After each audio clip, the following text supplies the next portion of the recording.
Tara, samahan nyo kaming i-explore ang ganda ng Gabaldon.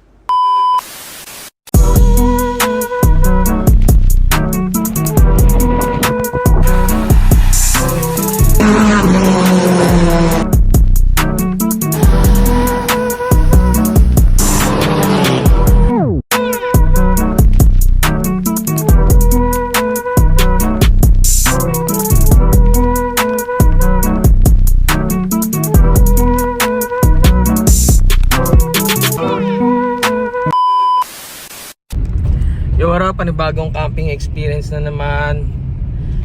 Pupunta tayo ngayon sa Nueva Ecija, sa may Calabasa Picnic River. So, check out natin yung site, no? Tingnan natin kung okay ba yung lugar.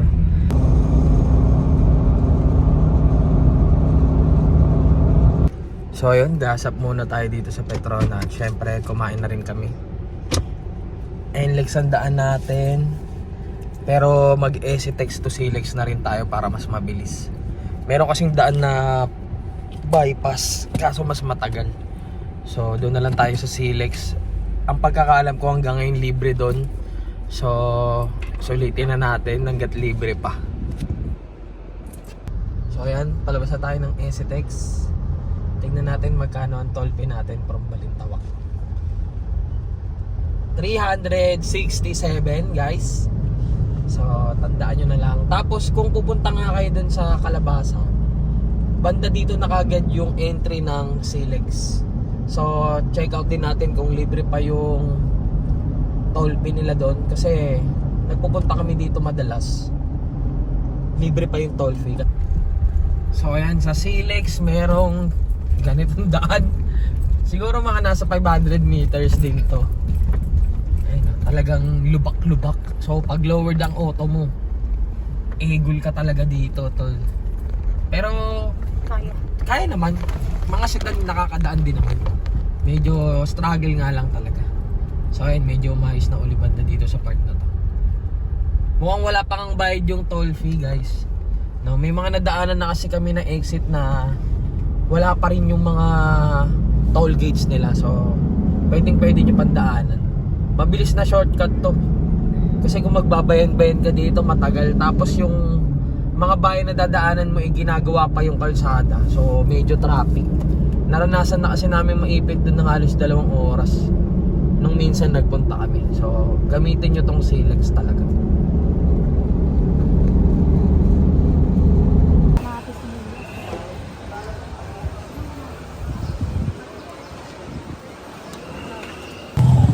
Okay dito mga boss. Napakamura ng mga bilihin. Di na kasi kami namili sa Manila eh. So dito na muna kami bumili bago dumiretso. Good decision din pala kasi medyo mura yung mga bilihin dito.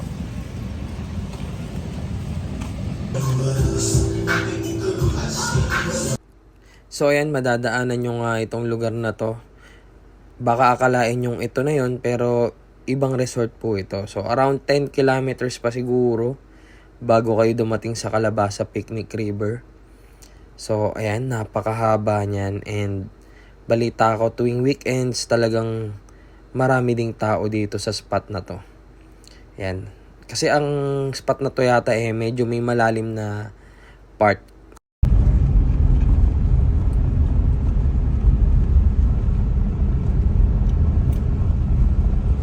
So ayan, nandito na tayo sa Gabaldon, guys. Ayan, nagabaw ko. Ito na yung Argo. Napakaganda dito mga tol. Sulit yung mahaba-haba yung biyahe. So ito pala yung daan na na pay mo sa FB. Ayun yung pinagpipicturean nila. So picture din tayo dyan. So ayan guys, kita nyo naman yung mga scenery na dadaanan nyo pa lang talaga namang sulit na yung biyahe nyo. So ito yung isa sa mga famous na picturean, no, ng mga nagra-rides papunta ng Dingalan na dadaanan kasi itong spot na to. So grabe guys, sulit. Take note nyo rin nga pala, no, na marami rin kayong madadaanan dito na bilihan. May mga 7-Eleven pa kayong madadaanan, gasoline station. Kasi kami medyo nag-hesitate kami kaya malayo pa lang nagbibili na kami, nagpagas. Pero marami pa palang madadaanan na pwede mong paggasolinahan at pagbilan.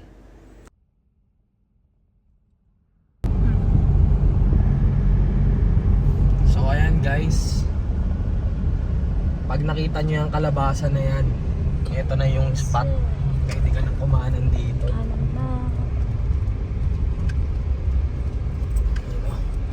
So medyo makipot yung daan, no?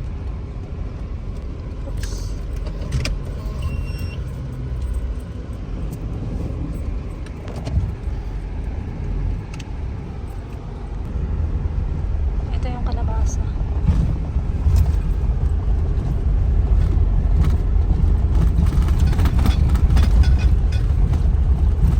Kakalugan ng mga gamit natin.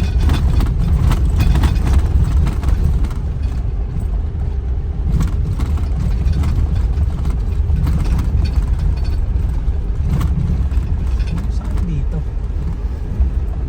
Ito na. Yeah.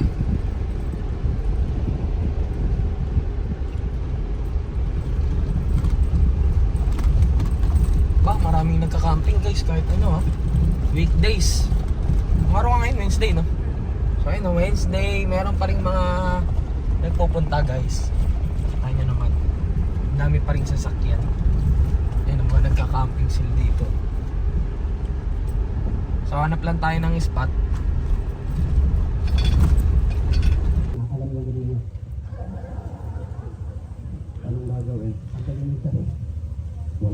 So ayan, bumili muna kami ng lunch para di na kami magluluto pagkadating dito. So kung naririnig nyo, no? May naririnig kayo. So yun lang. Tuwing ganitong panahon siguro may mga talagang nagsasounds.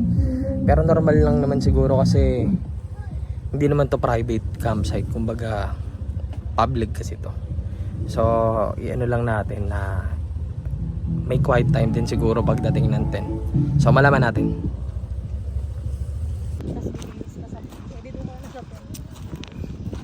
So ito yung CR nila dito guys. Palaro camping style kasi talaga dito eh. Ayan, pakita ko sa inyo yung place ha.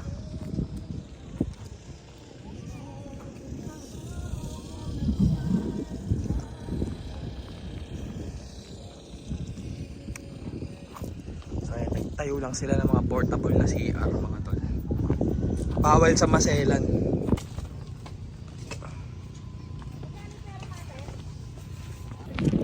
So yun, ang bayad sa CR is 10 pesos. Yan. Tapos sa ligo, teka lang check ko. 20. Kung gusto mo maligo, 20 pesos. So, yun lang naman guys. Tapos may mga tindahan dito. Teka lang, pakita ko. So ayan, may tindahan guys. May mabibilan din kayo. May mga soft drinks and snacks sila. So, di na rin hirap. Tapos dito kami nakapwesto banda. Medyo malapit sa CR. Malapit din sa tindahan. Goods naman.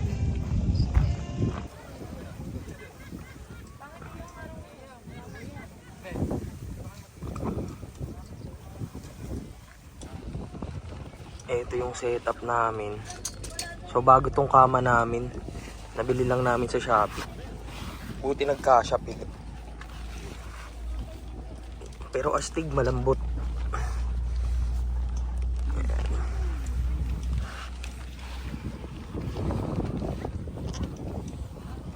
So ayan guys, enjoy nyo muna yung view ng ating camping spot.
So ayan guys, it's already 7 PM.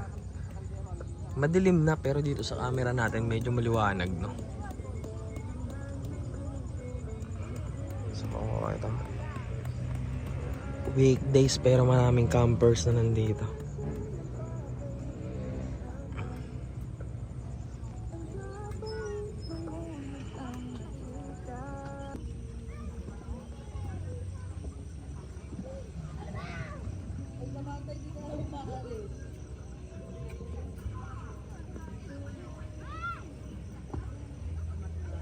Ayan guys, ganyan naman siya sa umaga.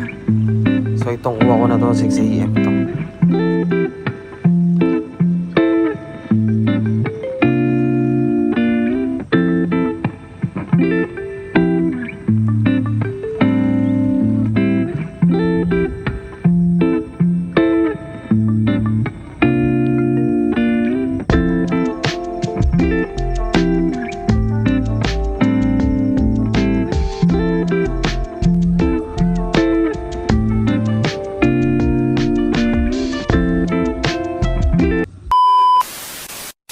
So yun, we are about to leave sa ating picnic river dito sa Gabaldon. And overall okay naman siya, no?